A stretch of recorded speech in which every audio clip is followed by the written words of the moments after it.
Hi, I wanted to give you a little overview on how to get started with the vector silhouette assignment and give you a couple of tips that'll help make your project successful. So the objective here is to try to take a reference photo that we took with a GoPro and turn it into a vector silhouette that you can then start adding more detail to eventually get yourself to a level of sophistication that hopefully will make it look like a piece of art by the time you're done. And here's where it all gets started. Number one, I think you're going to want to find your way to where your original photo was and download it. Now I've stored this on a Google Drive, and you can look for links in your email that'll get you to this Google Drive. It's been shared with you already if you're in my class. I'm going to download the picture of me as a reference with a right mouse click, and I've already downloaded it once, so you know what, actually don't really have to, so cancel that for now. Now, back to Photopea. Photopea is going to let us open that, and the first thing we're going to want to do is crop it because it is a massive file. It's a, I think, 12 megapixel photo. And we're going to want to crop it to a very specific size. So I'm going to use the cropping tool, and don't use just a free crop. You want to go to a fixed ratio of 11 by 17. And once you do that, you can start to crop this as though you are composing it like a piece of photography. You want to fill that frame as best you can. You don't want to waste a lot of pixels on the background. So bring it in as tight as you can without getting things crossing over onto the outside. But you know what? I think that's probably where my frame is going to be. And then double click. The file size at this point in time has gotten significantly smaller. It's not any particular, everybody's going to have a different resolution, but it's going to be good enough. And I'm going to go File, and I'm going to go Save as PSD at this point in time. And I'm going to save mine as May Silhouette 2020. Use your last name, Silhouette in 2020. That's just a really good idea. And yeah, I'll replace that. Not a terrible idea as well, just to export that initial picture, that initial JPEG. And I can see what the resolution actually is. It's 868 by 1341, it turns out. I'm going to save that as a JPEG as well, just to have that as an original reference to.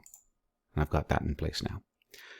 So now, as we work on this vector, because it's a vector, it doesn't really matter that we blow it up to full poster size. Normally I'd make it a whole lot bigger with a resolution of 200 dpi. I'm not going to worry about that. And if you don't know what dpi means, don't worry either. You're using vectors, and vectors can scale easily when you want to print them. So all I'm going to really get started with is I'm going to lock this initial layer because I don't want to have any disasters with it. And I'm going to build my first layer and name it, and this is going to be called Silhouette. And you get good at spelling silhouette after a while. If you know your shortcut keys, this gets pretty easy. I'm going to use the pen tool. I'm going to zoom in. I'm using Control and Spacebar, and I'm going to pick a point to start tracing an outline. I'm going to use the pen tool there. I'm going to have no fill. I like to use a red stroke so it's really easy to see, and I like to make this super fine so it's actually, you know, less than a point wide. And now I can start on that silhouette layer tracing the Bezier curves that are going to help me create the silhouette. And I'm going to eventually trace around the entire character. And when it gets to really detailed points, I use Control Spacebar and I zoom right in to get lots of detail and pull some good curves.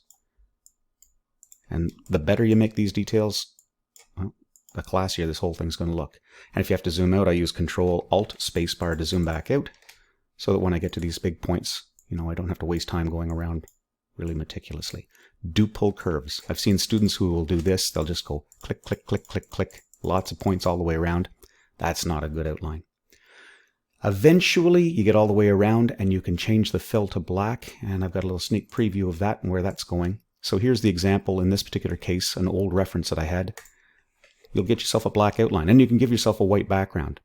And turning on and off the visibility of these layers will let you go back and refer to your background layer again so that you can add skin layer.